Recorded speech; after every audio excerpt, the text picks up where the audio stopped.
have created a monster and it will destroy you. She's alive! Alive!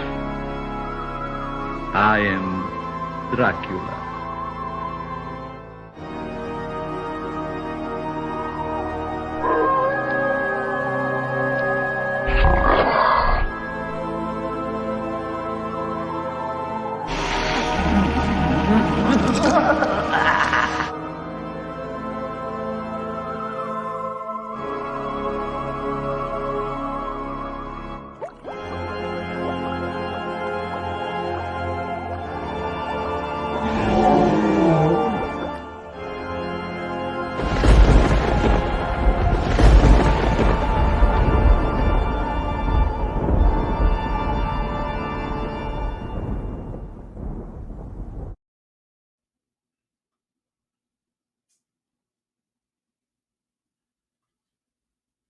Welcome to Monster Manor. Sorry for the technical difficulty. We have an excellent show, an excellent guest for you tonight. This person is in the indie film market in Atlanta, has run a film festival, so there's a lot of information here. But just to introduce you to who you're getting tonight, let's roll this little sizzle reel here.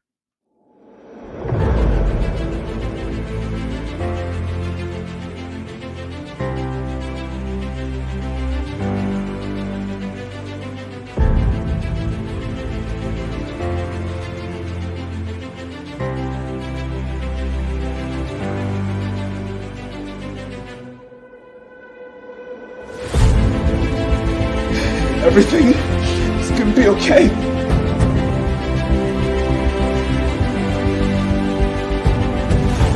Well, I believe that much too.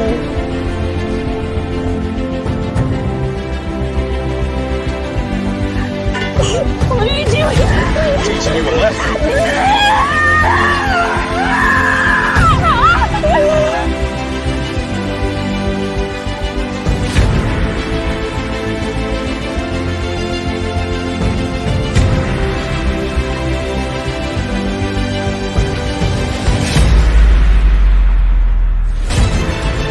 You see, tonight it ain't gonna be no sprinkling. They pour.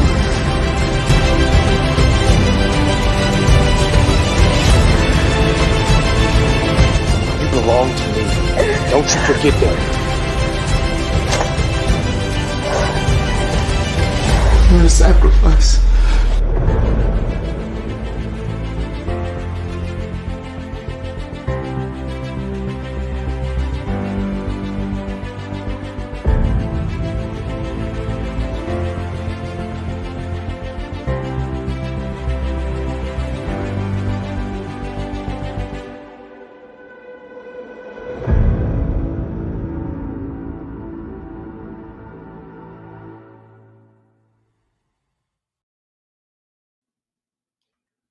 Wow. So that is the work from our guest tonight. I'd like to bring on right now Vanessa. Well, hello. Hello. Thank you for being on our show. Oh my gosh, thanks for having me. I've been looking forward to this. That sizzle reel was amazing. It's hard to make films in general, but to do them independently, it's a blessing and a curse. But boy, oh boy, those look sharp. Thank you. Yeah, they each had their unique challenges, but I've been really, really blessed to work with some of the most amazing people. Yes. And so what got you into filmmaking? I mean, it's funny. I think I kind of was always doing it, as strange as that sounds. I mean, when I was little and would invite friends over to play and get together, I was, already had these grand scenarios of what we'd be doing. And I would kind of assign parts and be like, okay, here's what we're going to do. And, similarly, as I got older, I kind of confiscated the family video camera and, went to all of my teachers in high school to get out of writing papers. And I was like, can I make a movie instead? And, finally was just like, maybe I should give this a real go, So that was like, it was always a fire in your belly. Yeah. What drew that to you? Was it the storytelling, the creative? What was it that drew you to filmmaking in particular? I think storytelling had a huge part of it. I think there are many different aspects that just were so kind of attractive to me. I mean, honestly, taking something from, just an idea and really bringing it to fruition and giving it life. Mhm. Honestly, I mean, that's magic. And to be able to do that and work with others that can do that is just, it's amazing. I don't have a better word for it. Someone should come up with one. Yeah, the Greeks probably have a word for it. Probably. But yeah, and I can tell by the films that I saw, on your reel and the things that we've talked about, you have a specific love for horror as well. Was that Yes. since your childhood? I mean, what were your influences as far as horror goes? Yeah. I was like a lot of horror fans. I think I started watching it way before it was appropriate to watch them. But I grew up a lot. My mom was a huge Twilight Zone fan. So I mean, I've been watching those since probably I could walk. And a lot of the earlier like Hitchcock films and stuff. So those to me were everything. And then I used to, we kind of talked a little bit. Once cable came around, I started sneaking around. I think it was USA had the USA Groovy Movies, and they had all the crazy slashers from the early 80s, and I would kind of sneak and watch them. I think I was like 8 years old watching, I want to say it was Friday the 13th Part 3 came on, and, gave me nightmares, but I loved it. So that was what you kind of cut your tooth on, was more the neoclassic monsters? Yeah, I would say that. I started discovering, the true classics, I think, once I got a little older, and especially in college, once we started diving into film history and everything else, I really got to dive into the greats, all the great Universal horror films. But yeah, my first introduction to it was a lot of kind of 80s slashers outside of the Twilight Zone Hitchcock stuff. Right. Well, those specifically, I mean, the Twilight Zone and Alfred Hitchcock, you probably couldn't have had better early teachers, because the way that Hitchcock set up scenes was just amazing. And even in the series, I mean, I know he probably didn't direct everything in the series, but they had specific looks and they were so brilliant. So, for me, it was always like the classics. I grew up on those. So I was like Todd Browning or James Whale. And I just couldn't believe how amazing their eyes were back then to capture a scene in black and white. Well, it's just amazing. I agree. And I think even compared to now, because they didn't have, a lot of the kind of slick technology, and stuff that we have now that, you can kind of jump on if you're trying to do something. I mean, you really had to think way outside the box. And I think it really showcased their artistry to be able to, create some of those really memorable scenes, and then the editing on top of it, Mm-hmm. Yeah, and especially in the earlier films, there wasn't even a soundtrack. A soundtrack can add so much to it, but when you can do a film and not have a soundtrack, a musical score, yeah, wow, that would be unheard of today. Yeah, absolutely. So where do you get your ideas when you're coming up on a movie? Where do you get your ideas? Where do they come to you from? Just everything around you, or? I mean, all kinds of different places. I will say, as a person who does love horror and makes horror, and I run a horror film festival, I'm scared of everything. So, I think a lot in terms of situations that would be terrifying to me, or, thinking of stuff and think, if this one thing was different, how much more terrifying, something could be. But I mean, everything. I get inspired from, just stuff that happens in the world and around me. Sometimes I'll dream of something and I'm like, oh, I should write that down. That was vivid.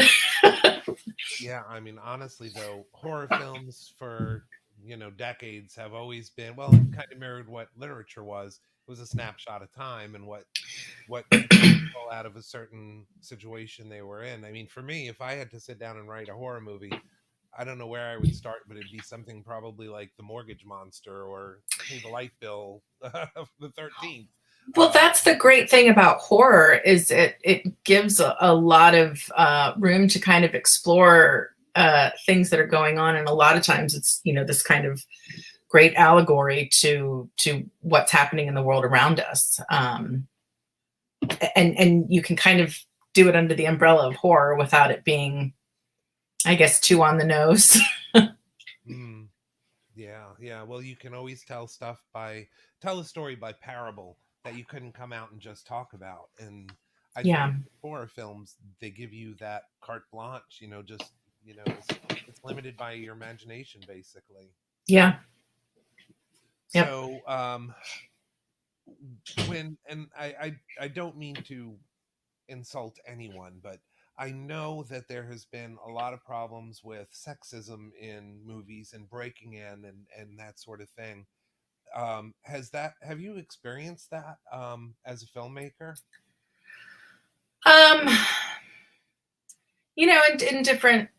In different ways. I feel pretty lucky in that I really surround myself with like-minded individuals, and making films independently. I'm not necessarily having to deal with a lot of the bigger stuff, but obviously it's there.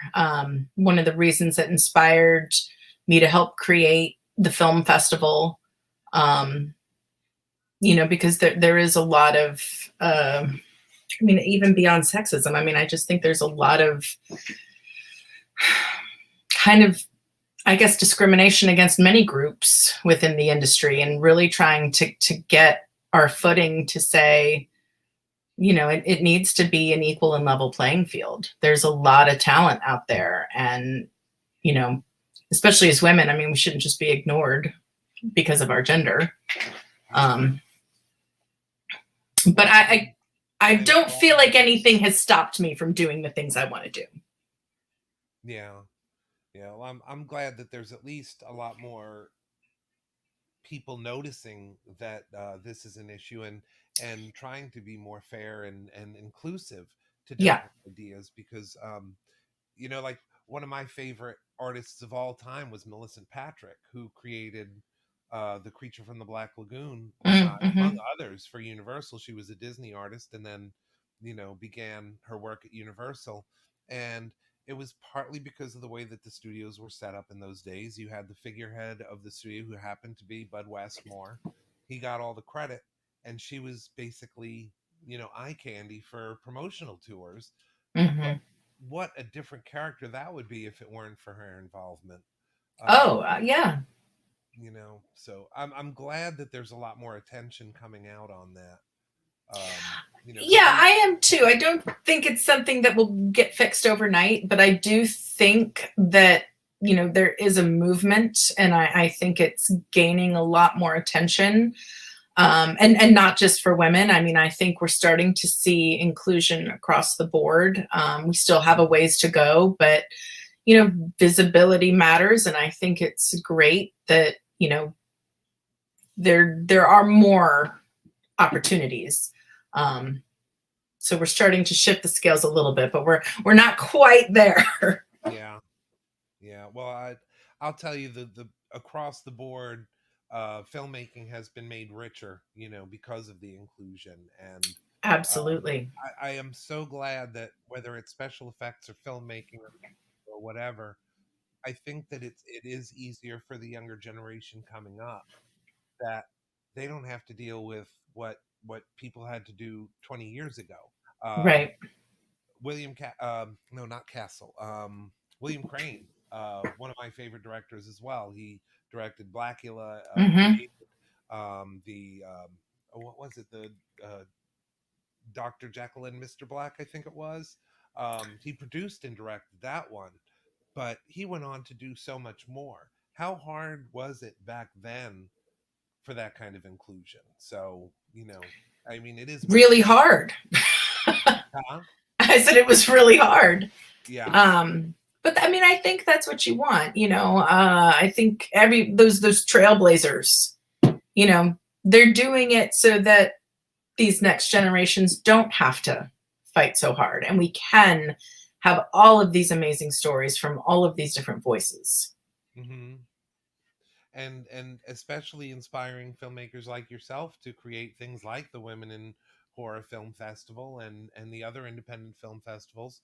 Yeah. I know when we originally talked on the phone, we talked about the independent films versus big studio films, Mm-hmm. and you had some opinions on that I would love to hear tonight as well.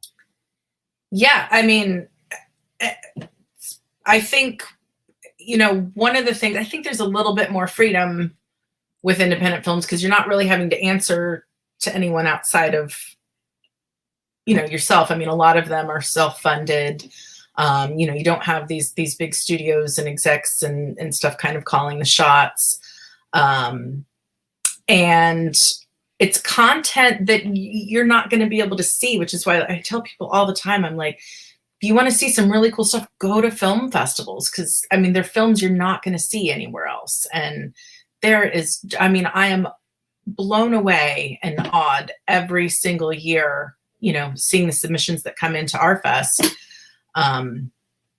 It's just amazing, and nothing against the studio films. I mean, believe me, I love them, and I will be at the theater watching them as well. But yeah, there's just some really unique stuff out there. Mm. Yeah, and like you said, if it's not a sequel nowadays, people. I'm sorry. Hang on one second. The producer lady is telling me that we're not getting volume. Yeah, it's just apparently you're quiet and Vanessa's not. Oh boy, that's. I'm loud. Hang on one second. I'm usually pretty loud.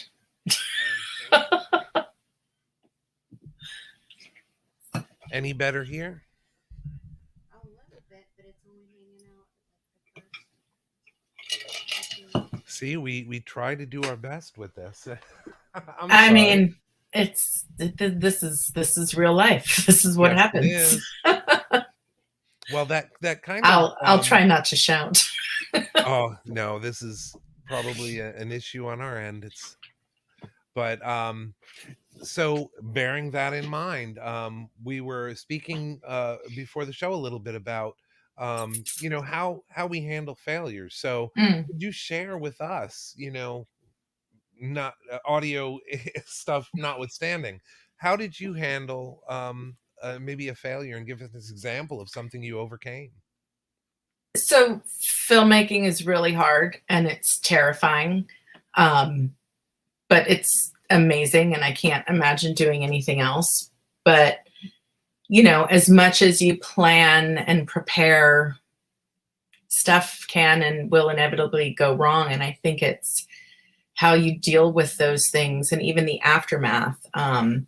We were shooting a film, which in the reel you can see some of the Western bits. That was from a short film called Golden Tooth, which we did not finish. We shot it March 14th of 2020. I think that was like 2 days before Georgia closed. Oh, wow. And, it was really hit or miss. We were sitting there the night before the shoot. It's like, is this going to happen? Is it not? And we ended up pushing forward, but it was a tough day. It was a long day. There was no way we were going to shoot everything we needed to. We only had one day. And, it was a bunch of small things that kind of culminated into a big thing. And I kind of described the days. It felt like I was driving this huge RV with the entire cast and crew, and I was just getting closer and closer to a cliff, and I just let go of the wheel. And it was awful. It was an awful feeling, and it made me feel like I couldn't lead. And as a director, that's the worst thing that can happen. Yeah. And, you know, I wear my emotions on my sleeve. You know, I try to keep it together, but, you know, it's like we've lost light. Half the people are thinking it's time to go. We're trying to finish. And like, I could feel my eyes welling up and I'm like, there is no crying. There is no crying in filmmaking, you know? And I'm like, okay, we're going to go again. And it's just like streaming, you know, and it was a rough day, and I tried to hold it together and it just felt like it fell apart. And I called every single crew member the next day and just felt like I had to have a direct one-on-one. And basically I apologized for letting go of the steering wheel.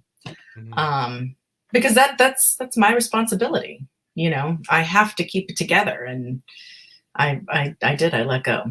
And I think the biggest thing I learned is like, you can mess up that bad and you can still get up the next day and go on to other projects and continue. It does not have to be the end, as awful as it feels in the moment. Cause I felt about this big. Wow. Yeah. But you know, I gave myself the moment to feel terrible about it. Talked to some, you know, other directors that are friends of mine, and they shared their stories, because it's tough. It's tough when that happens. It feels awful when you feel like you've failed. Being vulnerable is it's good to be vulnerable, but it doesn't always feel good to be vulnerable. And it helped to hear, you know, other people had similar experiences, some worse, some, you know, and I don't know, there was something in that shared experience to be like, okay, screw it. It happens.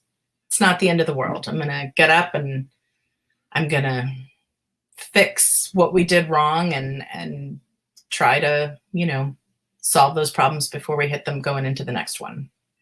Right. Well, I mean, I think that film is such a collaborative art, and a lot of time the people that you work with, they just want openness and communication. And I think that that's one thing that you did perfectly, is by communicating that with them. Yeah. Boy, oh boy, that's leadership. I mean, every once in a while you're going to stumble, but leadership is the communication with the people that are under you. And boy, oh boy, that's something that anyone can learn from. And taking accountability sometimes, as much as, you know, it would have been really easy for me to just point fingers and be like, well, this went wrong because of that, and you didn't do this if that happened. But, you know, I mean, especially as an independent filmmaker, it's like I was directing, I wrote the script, and, you know, I had a producing partner, but I mean, the whole thing was my responsibility. So I had to be accountable, and I was, you know, and I would tell other people that I think that's how you can maintain success, is own it. And it's okay. It is okay to make mistakes. It's okay to mess up. You know, hopefully you learn from those mistakes and you don't just continue making mistake after mistake. At that point, you might be like, okay, we need to reassess. This might not be for you. Yes. Well, there's always that first time too, when you do feel yourself losing a little bit of control, and usually the times are much less frequent after that, because you realize that there's going to be another day, you know. Yeah. Absolutely. You know, I mean, we're going into production, we're shooting in July, and like, you know, even though there's like a tiny part of me that's like, just kind of like, are we ready? I'm like, yeah, you know, we are ready. We have everything ready to go. We've had all of the meetings, the rehearsals, like we're on it. And, you know, I'm so excited. I'm so excited to kind of get back in the chair, on the saddle. I don't know, but I'm glad to be back in it. They're opening up again. Yeah. For all of us. I'm glad that so many people are taking this seriously, and you know, as we like to jokingly call it, the New Kids on the Block reunion tour. Yes. Yeah. I love that. Hopefully it will be coming to an end. But filmmaking, it appears, I'm sorry, Vanessa, it appears that we're still having problems with my audio. I am so sorry. I apologize for that.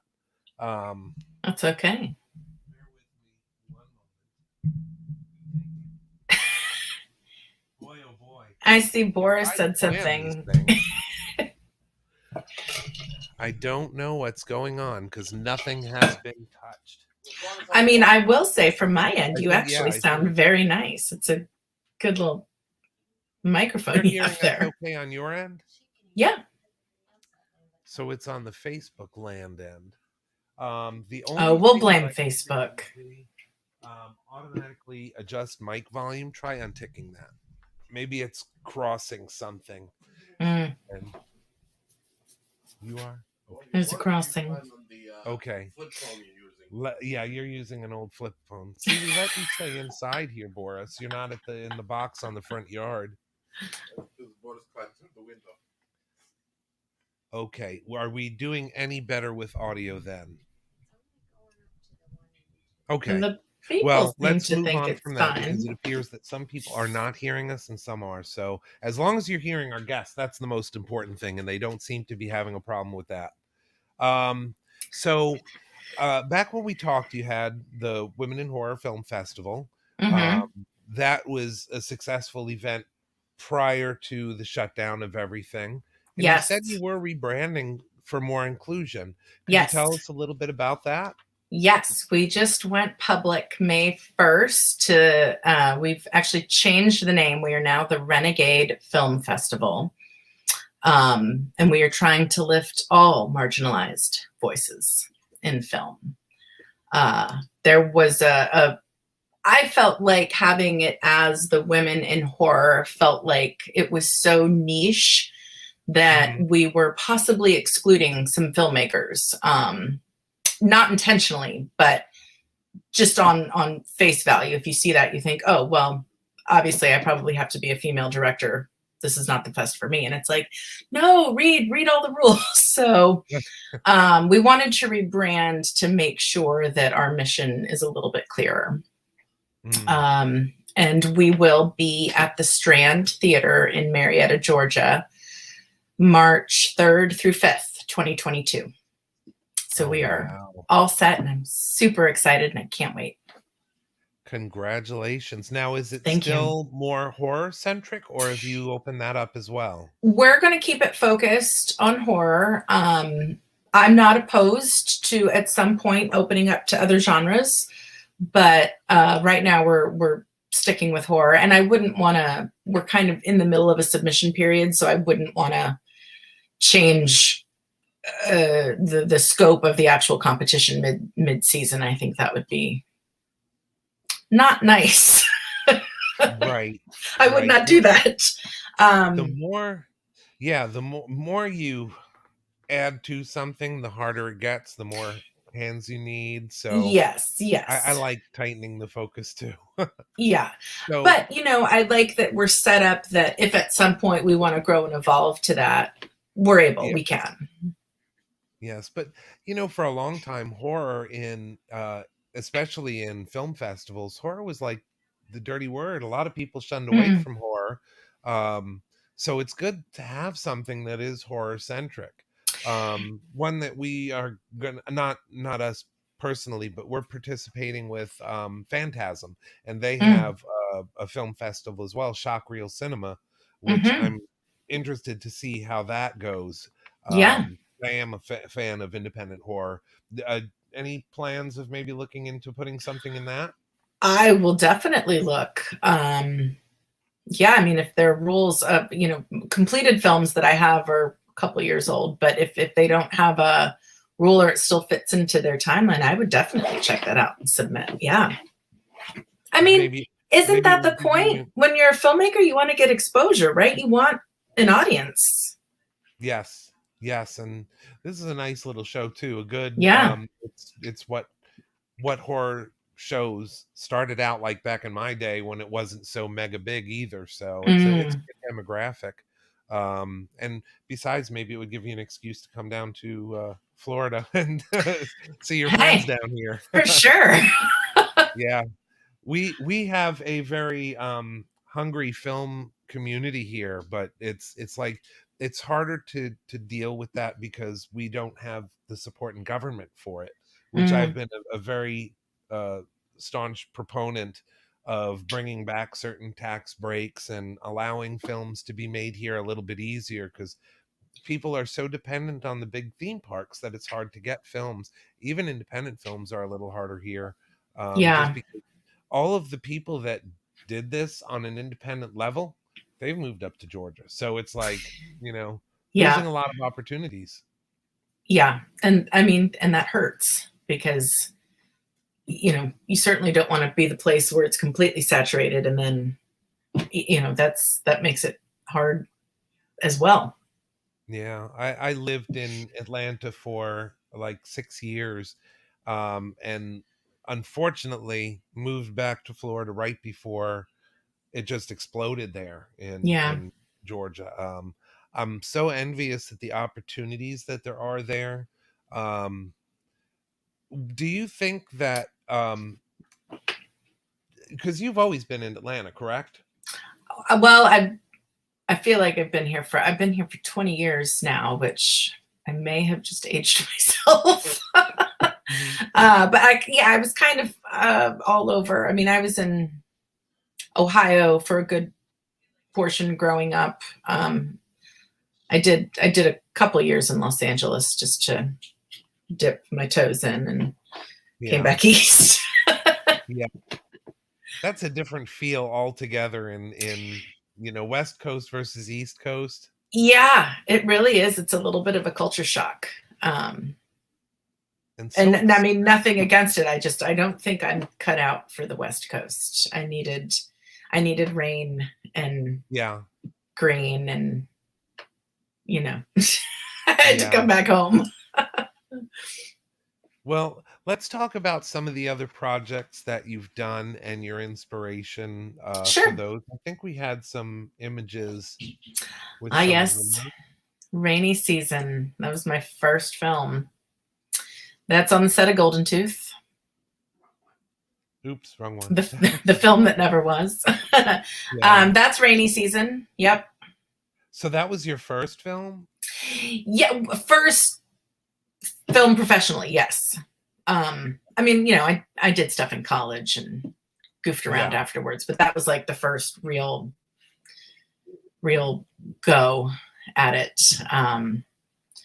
Terrifying and wonderful all at the same time. It was a great experience.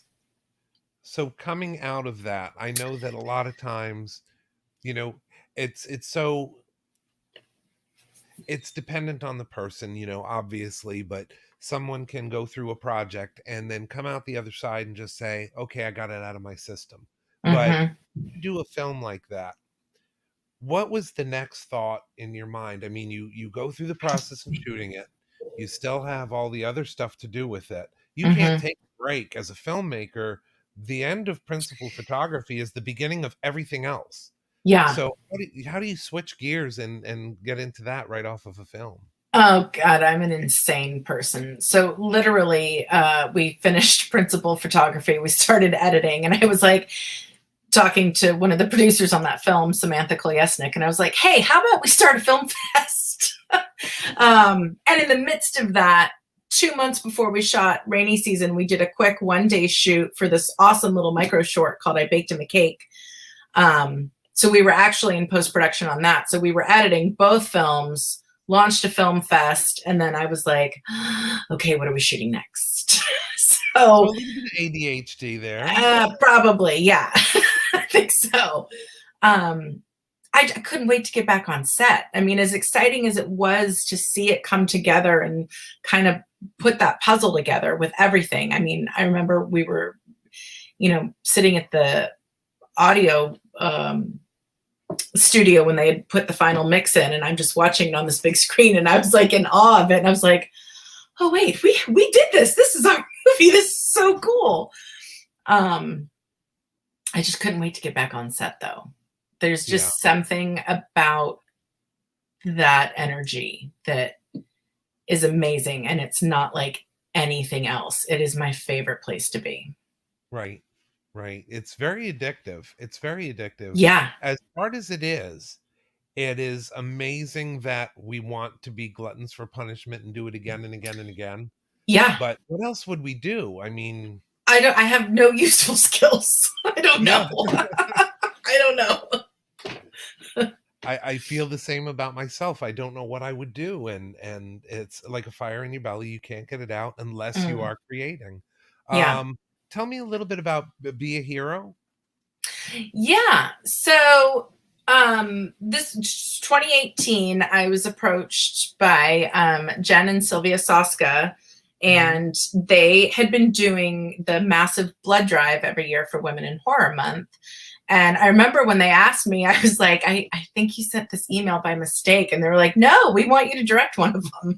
So I was so excited, and I got together my, favorite team of people.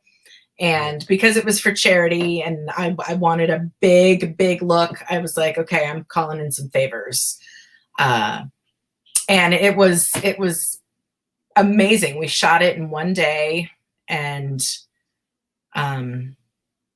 it was just so much fun. I mean, it was like the whole concept was that a superhero fortress had been blown up by a supervillain, and all the heroes had, gotten hurt critically, except for one. And she went to the super safe, and there was only one bag of typo negative blood left. So basically that was the call to everyone else to be a hero and save them. So yeah, there we are. There's that crew. That was such a good group of people right there. That's a nice sized crew as well. Yes. I tend to work with a lot of people. Everyone's like, oh, just shoot with a skeleton crew. I'm like, I don't know how. I just don't. Yeah, definitely go big or go home. Yeah. I mean, I like that collaborative feel of Yeah. whether it's filmmaking in that way or makeups. It gives, having all of that creative energy just feeds more creative energy. Absolutely. It is the best. Yes. And now, was that the one day shoot that you were doing simultaneously with the first film you were doing? No. In fact, I don't think I got any pictures, but if in the reel there was a scene where there was a little girl that opened a door to a room full of blood. That was the one day shoot. We actually drove up to Pennsylvania, 15 hours. I think we were in the car. It was like me, the AD, and the special makeup effects artist. Just road tripped it up there, shot all day the next day, and then went back home to Georgia and put that sucker together. Wow. But it's such a fun, creepy little micro short. Oh, I see Nora stopped by.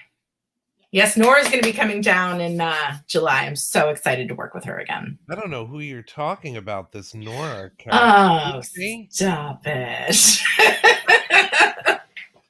She's my little bet. I remember her. Yeah. She was fantastic. I'm so glad that you're getting to work with her. She's amazing. I got to meet her out in New Mexico. We were both working on a film called 13 Fanboy. Yeah. I was the production coordinator, and we just hit it off, as she is just the most amazing human. I mean, I had so much fun with her. I remember everybody was so sad because she left, I think, like 2 or 3 days before the rest of us. And we were like, no, Nora's gone. Yeah. But I had a blast with her. Yeah. So yeah, I was so excited to have this opportunity and get her to come back for some more fun. Yeah, that's wonderful. I can't wait to see the work that you guys do together. Oh, it's going to be fun.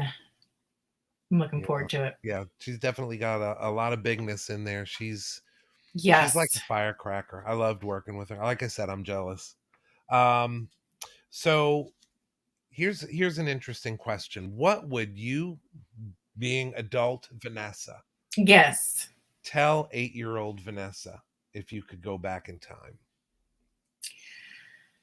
Honestly, I would just say, stay the course. I have seen enough movies about time travel that I'm not messing with it. Everything happens when it's supposed to. And as much as I would like to say, oh, if only I would have started this a little younger. I mean, I just turned 40 and directed Rainy Season. You know, it would have been nice to have, I guess, more time ahead of me, but I wouldn't have been prepared. And I don't think I would have had everything that I needed to do, you know, then. You know, I kind of look back. I was recently talking to a college professor, and, you know, it was funny. She had all these memories of me that I'm just kind of like, oh, if she only knew, like, the crazy chaotic storm that was happening, because I felt like I was searching so hard to find my voice and I didn't know what that was. And I think had I been given some of the opportunities that I got later, they would have been wasted. Yeah. So yeah, I would tell little 8-year-old Vanessa, just keep watching those movies and keep doing what you're doing. Don't change a thing. Wow. Well, you mentioned a good thing that you said you started Rainy Season when you were when? 40? 40. Yeah, I just turned 40. Years. Yeah. And I love that you recognize that was the perfect time for that. You know, a lot of people, myself included. I mean, I went through when I went on that little show where I met my little firecracker Nora. I was going through a lot. I was 43 at that point, and I had so many people that were saying thank you, that would come up to me at shows and say thank you because you're inspiring me. I always wanted to do this and for whatever reason didn't. So what you're doing also, and I want our viewers to pay attention to this. If you have a dream like this, you can still do it. It doesn't matter how old you are. You're bringing all those experiences to the fact. Yeah, and I've noticed, like, the older you get, the less fear you have when it comes to that type of stuff. I mean, I have all the ridiculous fears that will never go away. But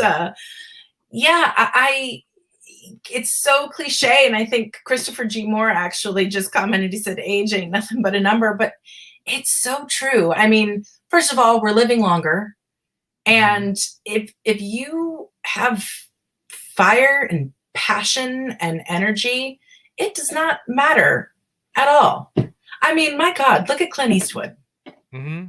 He's not stopping. He's going to live to be like 140 and still making. With me too. I can't. Oof. Yeah, Betty White. Yeah, Betty White. Those two are going to be the last remaining through the quickening, you know? Yeah, absolutely. I mean, I would hate for someone to ever not do something because they felt like their time had passed, because I don't believe that exists. No, as long as you have life. And I mean, nowadays, there is no reason that anyone can't just try it. I mean, there are so many different, no matter what it is you want to do, there's enough information out there that you could find out how to do it. Yeah. You know, or contact someone, because we have a big saying here, I know a guy. Because even if you can't do it, you might know someone that can maybe help you and get in there and start at least. I mean, we're all 6 degrees away from Kevin Bacon. So, I mean, come on. Yes, exactly. So, okay. So now we're going to get into some fun questions because we're coming up at the end of our very quick hour. I can't believe it already. I love fun We're questions. almost 45 minutes in. But okay, this one would be really good for you, I think. So I'm going to throw this one at you. Okay. Do you think the best horror story is yet to be written? Or do you think they've all been told already? All the stories have been told already? No, I don't think all the stories have been told already. I think there are more. I think there will always be more. And I'm going to throw this in there. I think it's going to be filmmakers like you, independent filmmakers, because we see a lot of the same stuff churned out of the big, you know, the theater companies and the distribution houses. They're going for sequel after sequel after sequel. I love independent filmmakers because they're the ones that are going to give us something different. Yeah, they're game changers. Yeah. So, what is your 3 o'clock in the morning? I know we all have them because we're creative people and we get up in the middle of the night and boom, our eyes are wide open. What's your 3 o'clock in the morning thought?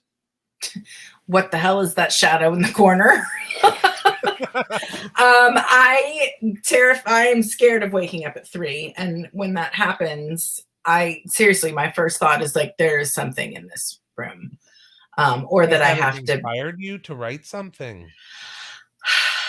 I mean, yeah, sometimes, I definitely scare myself more than the average person, probably. I do sometimes, I keep my phone by my bed, because I will sometimes wake up and like, I'll have a thought, or I'll think of a funny line or just something. And I'm like, oh, I have to write this down, because I won't remember it in the morning. And then I'll be mad at myself. I'll be like, oh, yeah, damn it. It's like that episode of Seinfeld when he had written his little note in the middle of the night. Yes. Do you think, though, that fear, does that help your creativity? I mean, does that fuel your fire when it comes to that? Sometimes. I mean, I think if anything, I'm a curious person by nature. And Right. like I said, I really am. I have so many fears. And, when it comes to like scary movies, like the ones that really get under my skin are usually the supernatural, demonic. I'm afraid of demons. And I'm not even a religious person, but demons scare the crap out of me. So I just assume that if I'm being awoken at 3 o'clock in the morning, that there is some demon stuff happening. And, God forbid I have to pee really bad, because I have to like run really fast past the corner into the, scary. And my house is not haunted. There are no demons here. I don't think. Yeah. I hope not. If they heard me. Our monsters. Yeah. Yeah.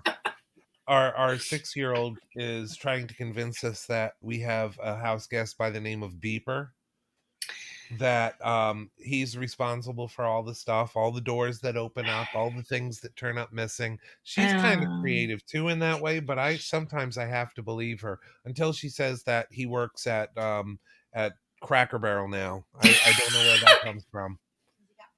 Yeah, he got fired from McDonald's and now works at Cracker Barrel. That is the most interesting ghost I've ever heard of. He lives in the wall in her bedroom. At least he's got a job. Yeah. Yeah, but he ain't paying no bills. No bills. Yeah. Beeper needs to pitch in. All those ghosts could live here. We have no problem with them because wrong house. This is the wrong house to mess with. We have more horror here than most graveyards. So, just pay rent, pitch in. That's all we ask. I am fine with some ghosts. I don't want anything, malevolent. Yeah. The grinning ghosts would be fine here. Yeah. They do well. So, anything else that you would like to leave us with today? Any final thoughts or what's next on your plate?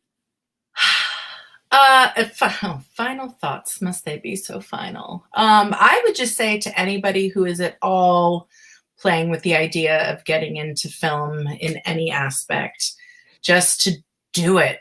Like you said, like there are so many resources. I will pimp masterclass out to people. I'm like, get a subscription. It's the best money you'll ever spend. Yeah.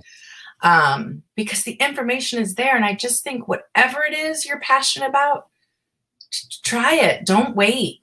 Jump out there and do something cool and different. Wow. Yeah. Well, I hope that the youth and those that may not be so young are listening tonight, and maybe it's inspired them to try something new. I hope so. I hope so. So we will see. And again, if people want to contact you, they can reach out to you through your website and Red Films as well. Yes. I am all over the place. I'm very easy to find. And I love your handle for, what was it, the Twitter and Instagram? Oh, Creepy Girl. Yes, that's fantastic. I've had that for so long. Why change? Yes. Well, if you're ever in the deep south near Florida, please come visit us. I know you have family here as well. Yes. So stop by and say hi sometime. And if we're ever up that way, we'll have to hook up as well. Yes, I would love that. Yes, it has been a complete delight. I hope you had fun despite the audio issues. Oh, I had a blast. But we'll definitely have to get you back as you get other films that you might want to come on and show us what Yeah, you're working on recently. I would After love all to do this that. stuff is hopefully a distant memory. Oh, no kidding. Yes. Thank you so much for coming on tonight. If you ever need anything, holler. But all the best of luck to you for the future. Thank you so much. I really appreciate it. And we'll be back in touch with you very soon, hopefully. Awesome. So this is the part of the show, and please, Vanessa, please feel free to hang on if you would like to meet our Boris. But before we do that, I have to show you something. This is from a very dear friend of our show. Many of you know who this is. John Agar. He was in Revenge of the Creature, but he was also in such greats as She Wore a Yellow Ribbon, Sands of Iwo Jima. Well, many of you know that we had his son on Monster Manor, and we were gifted with this beautiful autograph for our wall. He said that it's quite rare because of the size. Wait, As you can see, whoa! What is you holding in the hand there? It's an autograph from Of the living God, John Agar. Yes, we know. Yes, direct from his the demigod. son. Why the hell the you son of get that Goodwill. and Boris get oomph? Well, he has the shrine in the house to this, the Agars. Well, this will be in the manor here. Not just going home with Absolutely. Boris. That's where the damn thing going. No. We haven't even had this appraised yet, sir. What do you mean the praise? This is going on the wall, and this is a prized possession. You can share in it though, but this is going up on the wall. You share the hell. This is going home. There's like two of them in the world that's that big of the living God. Then he needs to come home. I know, John. Well, you'll have to fight me for it. This thing is. You can't. I was so flattered that he said. First of all, you can't even get the audio straight. I'll share it. And Boris you want to fight Boris right now? Hey, you're eating into my time now. Oh, pardon me, lordship. Goodness first. I'm gonna get the producer lady to throw a chancla at you. So yes. To break the audio again. To John Agar III, thank you so much for your gift to the studio. We'll put it on the wall for sure, and we'll have to have you on as well to talk about what's going on with you. Thank you so much. I'll keep Boris off of it, but now I introduce to you for his moment in the sun, Boris.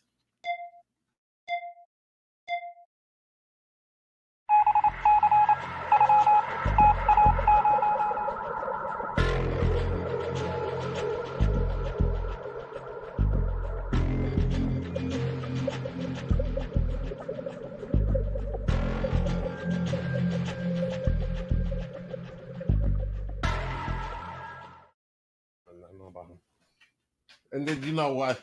We're gonna talk. Okay. We're gonna freaking talk because first off, that you do not worthy of that. Mr. I never saw Sands Iwo Jima. Then you say, oh, she saw Yellow Ribbon. You never saw a damn movie.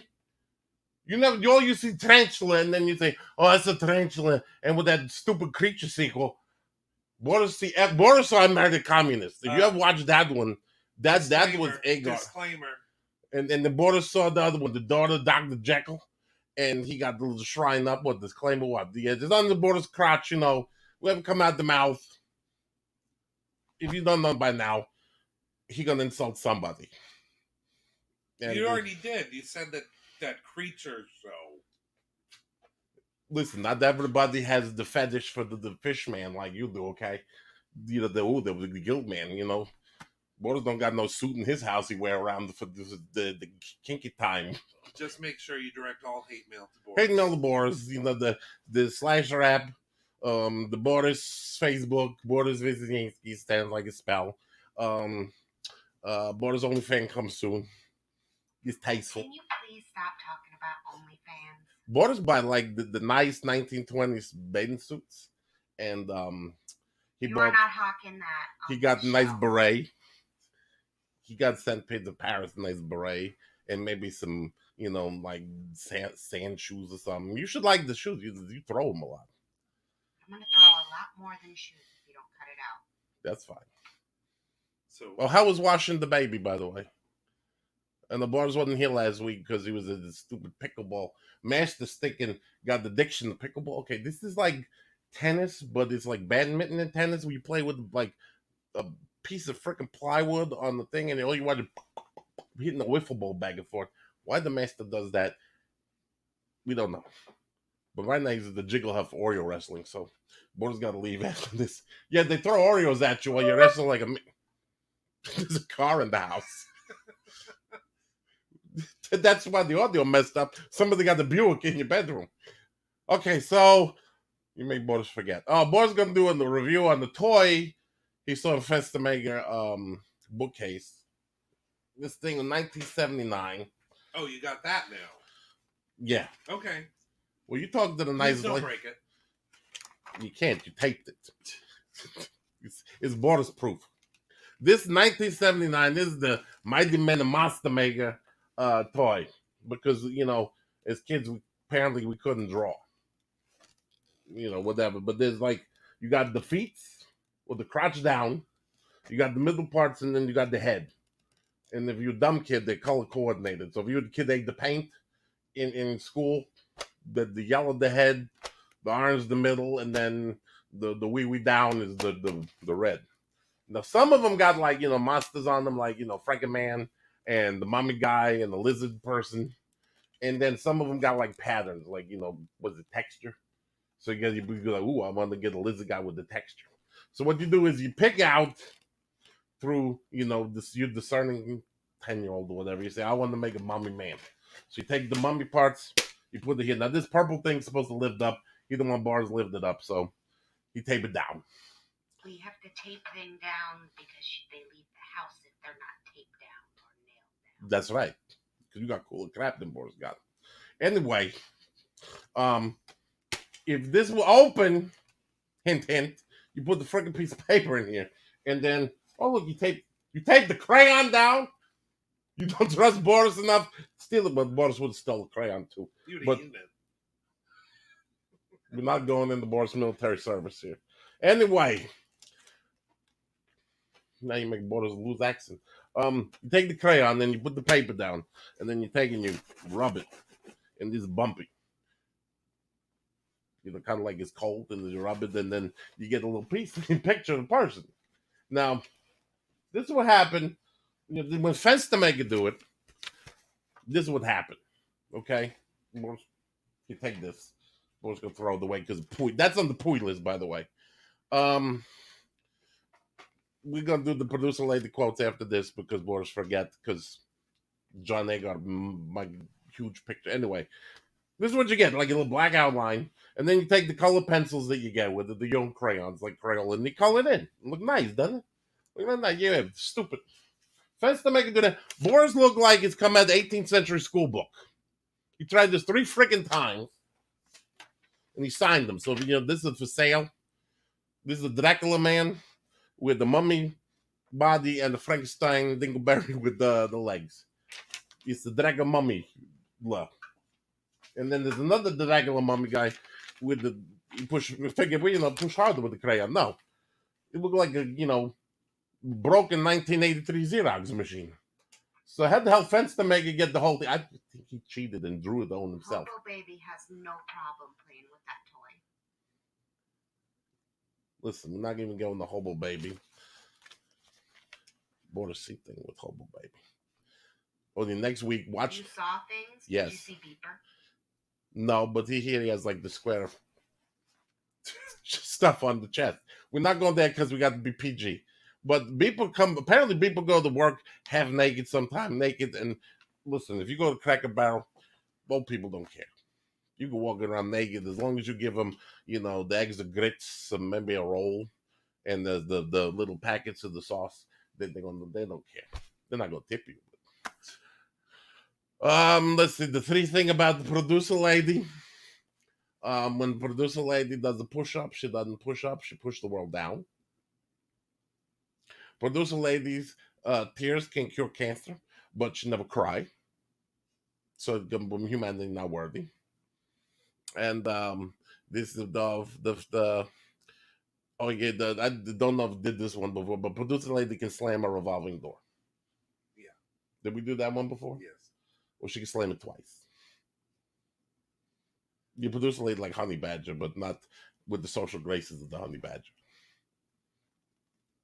So are you going to be with the? Are we done with the pickleball championships? No, he made it to the semis, so he may Oh. not be here for the next show. But we Boris saw the last show, and Fence to make it what, an hour and a half. You don't need Boris.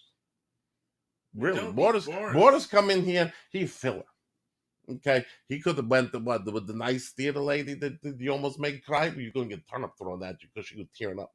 But the nice theater lady, the director person, he could have went an hour and a half. But he feel sorry for Boris. The Boris get to come sit and do the shtick, and you'd be forced to do like Boris, the promos. I promise you, nobody is sorry for you. That's what, not you. No, for the things you do in my studio and the things you do in my house, I could kick you. What? With And my chest foot. damage your shoe, damage your foot. You're gonna throw a shoe at him. And she got like a bandolier of shoes, like the Mexican banditos from the 50s. She got like different shoes, like a pump, a wedge, little like Depends on flip the flop. severity of the crime. Yeah, I know. This woman's so cold she cry ice cubes. That's how bad this lady is. You cut her, like liquid nitrogen come out the blood. Excellent. Well, excellent. We're gonna talk about that picture. Okay. The picture, they're going home with the Boris, and that's it. I can be a fan of John Agar as well. No, you can't. This is a man. Boris say, "Have you seen this film?" You what? It's on the YouTubes. No, I didn't see that film. I see Creature. It's like, okay. You see Yellow Ribbon. What's that? It's a Western. No. You see, John Agar fist fight the brain. He saw the brain one with the fist fight, but that guaranteed it was just a gift that the producer lady put up, and you go, oh, that's nice. And then there's the one John Agar turned into like a lava man. Was it like the touch hand or something where you get exposed to chemicals and you touch you burst in the flame. Hand of death, thank you. Well, producer lady even saw it and you didn't. So that's even point for producer lady for hand of death. But he turned all crusty, like you need the lotion, and then when he touch you die. Ergo hand of death. But then would kind of answer the question: if he touched himself because he got the pee, does he die? Is it like an unending cycle of a snake eating itself because he got the, you go to the bathroom, got the wipe. Does he die? Wipe it? You don't know. You got to watch the movie. So I have a question for you. Do you have any, of course, like the wonderful Pache or any of our other sponsors, or did you lose all of your sponsors? How's Murray? Murray's good. Murray's House of Shovels on hiatus. They're currently at ShovelCon. They're gonna do the big reveal next week. Dr. Peggy's Pet and Zoo is closed down for renovation. They keep losing kids, so they're gonna put a big fence up. We got Crazy Julio's House of Muck. That was Monster Muck? No, just not Monster Muck. It's muck. You ever reach under something? No. What the Julio take that away, and then you hold it, and then when you want to buy it to throw it to people because they offend you, you go to the House of Muck. Is this foreshadowing? Are you going to bring muck and throw it at us because of this John Agar thing? How do you know? What do you mean gonna bring?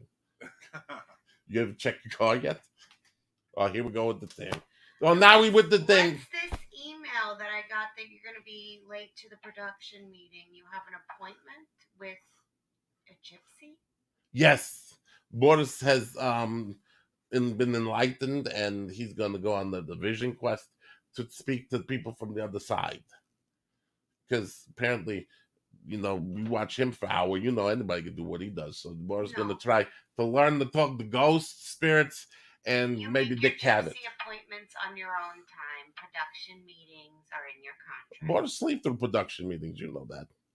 So, the production meeting is this. What are we going to do this week? And then the bullhorn come in. I don't care as long as we got out of here fast. I got to go do stuff. And he's like, well, I want to get this guest. Did you fill out this email? No. Did you email Boris? Yes. And then they look at Boris, and Boris like, what, like Boris check email? You also have a sponsor. You've been sponsored by OCD? That's what I'm hearing. Boris has OCD? Probably. Well, he liked Steve and Trish. Steve and Trish, that's new for Boris because, the last time. You should check your mail. Maybe you get a check. Boris forget the password. You make him they make the dude the 15 capital letters, 5 lowercase, a weird friggin' hieroglyphics, 2 cuneiform, and then you got to count pi out to 11 digits. Boris can't remember what the hell he lived after that, and then you got to type in the thing, but when the computer reset itself, when it clean up the cookies or whatever the hell that is, why the hell the cookies in the computer, we don't know. But the cookie, and then they lose the password. Boris probably got to I'll try to help you. Because you don't want to miss out. Miss out what? And they're good people. OCD. Oh no, you like OCD. Yeah. You just go on the Facebooks. Orlando Collect the Deviants. They got the show every Thursday. And it is long, it's nice. They talk to nice people. They're not Boris on because they know better. But anyway. They're not nice people. Boris not nice people. Boris just people. But they're 2 nice people. And if they ever leave the house, Boris is going to steal the Darth Vader thing behind Steve. So you're on warning. He like you, but he like that thing better. But they're nice people. And he going to get some from Murray. Murray says he got an award for you, Trisha, Steve, because Olo, but Murray's cheap and Boris has to go get it. Now she's writing something to him. What now? See, this is what happened behind the camera. Now they talking back and forth about Boris. MP Raymond for 2 weeks. What? MP Raymond. Well, you should have said that when you're sitting here. Boris not gonna do no promo. Okay. See, this is what happened. They got MP Raymond. He's an artist and a nice guy. Boris not told anything other than that. So go on the Monster Man thing, go look for MP Raymond. But he's in 2 weeks. Ducks. 2 weeks. 2 weeks. Oh, it looked like she wrote ducks. The Boris just said 2 weeks, and then you hang up. The thing said 2 weeks. See, they're professional with Filmmaker. And you probably hear Boris. But you got no complaints over Boris audio. Either they're not paying attention or Boris is a big mouth. But when Filmmaker on it, talk louder. Now she doing that nasty picture. Show Filmmaker. That's gross. Producer lady, that's nasty. You wouldn't even see that. They'd have to black it out with the bars, the whole picture. Because they're getting weird now. This is the thing. The show started the nice, wholesome people, and as this goes on, they get weird. Boris going to be the normal one in the house, which is bad. What? Don't cowboy me. What? You're the one who keep going. Listen, Boris saw the Rich Hyman thing where you just talk, and nobody sit there you. Well, and then you know what? Cut them off. 3, 2, 1. There you go.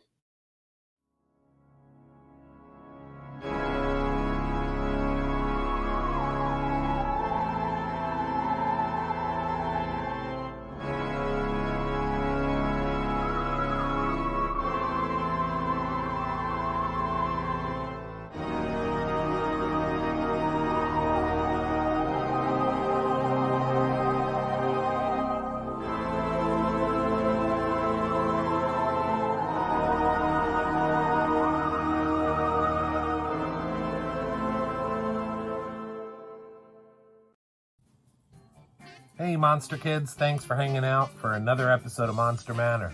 Do us a favor though and hit the bell to get reminders of when we add new content. Subscribe to our channel, and while you're waiting for new shows, check out our website at www.monstermanor1313.com. New content at least every other week, sometimes even more often. Like and follow our Facebook page as well for other content. And lastly, if you want to help us out, check out our Patreon under Monster Manor with Scott Fenster. Thanks for hanging out until the end.